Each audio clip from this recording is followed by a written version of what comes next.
Heavyweight প্রার্থীর vote প্রচার। কসবা বিধানসভা তৃণমূলের প্রার্থী জাভেদ আহমেদ খানের সমর্থনে এক বর্ণাঢ্য রোড শো হয়ে গেল রবিবার। এদিন তপসিয়া মোড় থেকে জনসংযোগ ও ভোট প্রচারে হাজারো কর্মী ও সমর্থক পায়ে পা মেলায়। 2026 সালের বিধানসভা নির্বাচনে কসবা কেন্দ্রের তৃণমূল কংগ্রেস প্রার্থী জাভেদ আহমেদ খান জোর কদমে জনসংযোগ চালাচ্ছেন। এদিন কলকাতার 66 নম্বর ওয়ার্ডে মুখ্যমন্ত্রী মমতা বন্দ্যোপাধ্যায়ের বিভিন্ন জনমুখী প্রকল্পের চিত্র ফুটে ওঠে। পাশাপাশি কেন্দ্রীয় সরকারের জনহিতকর সিদ্ধান্ত, গ্যাসের দাম বৃদ্ধি, পেট্রোলের অস্বাভাবিক মূল্যবৃদ্ধিকে তুলে ধরা হয়। এদিন ওয়ার্ডের বিভিন্ন এলাকায় হুডখোলা জিপে চড়ে জনতার উদ্দেশ্যে ভোট প্রার্থনা করেন তিনি। তবে প্রচারের মাঝে মাঝে স্থানীয় অধিবাসীরা ফুলের মালা পরিয়ে কোথাও পুষ্পবৃষ্টি করে তাকে উষ্ণ অভ্যর্থনা জানায়। ওয়ার্ড 66 পৌরপিতা ফৈয়াজ আহমেদ খানের নেতৃত্বে বর্ণাঢ্য শোভাযাত্রায় ভিড় ছিল চোখে পড়ার মতো।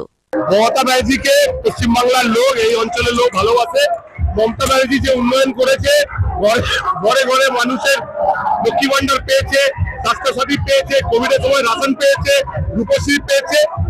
তারাই আজকে রাস্তায় নেমে এটা বাংলার মানুষকে বোঝাচ্ছে যে বিজেপির কিছু গদি মিডিয়াকে নিয়ে আর ডিজিটাল মিডিয়ায় মিসইনফরমেশনের যে ওদের যে মূল মন্ত্রটা আছে, আর ইলেকশন কমিশনে কিছু দালালদের নিয়ে এসআইআর করে বাংলার মানুষকে ধারানো যায় না, ভুল বোঝানো যায় না। আপনাদের এই কথাটা প্রশ্ন করা উচিত ইলেকশন কমিশনকে আর অমিত শাহকে, যাদের উদ্দেশ্যে এই এসআইআরটা হচ্ছে।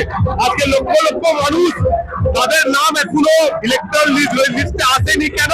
এই উত্তরটা যারা এসআইআর করিয়েছে বা এসআইআর এর পক্ষে আছে তারাই উত্তর। মানুষকে ধন্যবাদ জানাই। মানুষ সবসময় কসবার, বিশেষ করে সারা কসবাতে আজকে ভারতীয় জনতা পার্টির একটা প্রোপাগান্ডা যে জাভেদ খান নাকি শুধু মুসলমানদের ভোট নিয়ে জিতে, কিন্তু তারা এখন পর্যন্ত কসবার মানুষের কাছে যাচ্ছে, কসবার চরিত্র চিনেনি, কসবার জিওগ্রাফিটা জানে না। কসবায় 6টা ওয়ার্ডের মধ্যে 5.5খানা ওয়ার্ড সংখ্যাগরিষ্ঠ মানুষের ভোট। 2.5 লাখ এখন ভোটার, 2.5 লাখের মধ্যে 2 লাখ ভোট হিন্দু ভাইদের আছে। আজকে জাভেদ খান আগামী 3টা টার্ম সমস্ত ওয়ার্ড 6টা ওয়ার্ডের মধ্যে জিতেছে।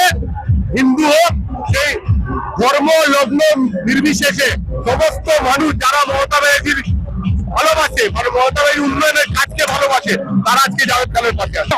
প্রতিবাদ করার অধিকার তো আমার মনে হয় সমস্ত মানুষেরই আছে। যদি প্রতিবাদ করতে গেলে এনআইএর দিকে চমকানো হয় আর পুলিশ প্রশাসন থেকে ভয় দেখানো হয়, তাহলে আগামী দিন আপনারা তো জার্নালিস্ট, আপনাদের ঠিক করতে হবে যে সংবিধানের আইন মেনে এই ভারতীয় জনতা পার্টি ইলেকশন কমিশন বাংলাতে ইলেকশন করাচ্ছে, নাকি অমিত শাহ আর শুভেন্দু অধিকারের কথা ইলেকশনটা হচ্ছে।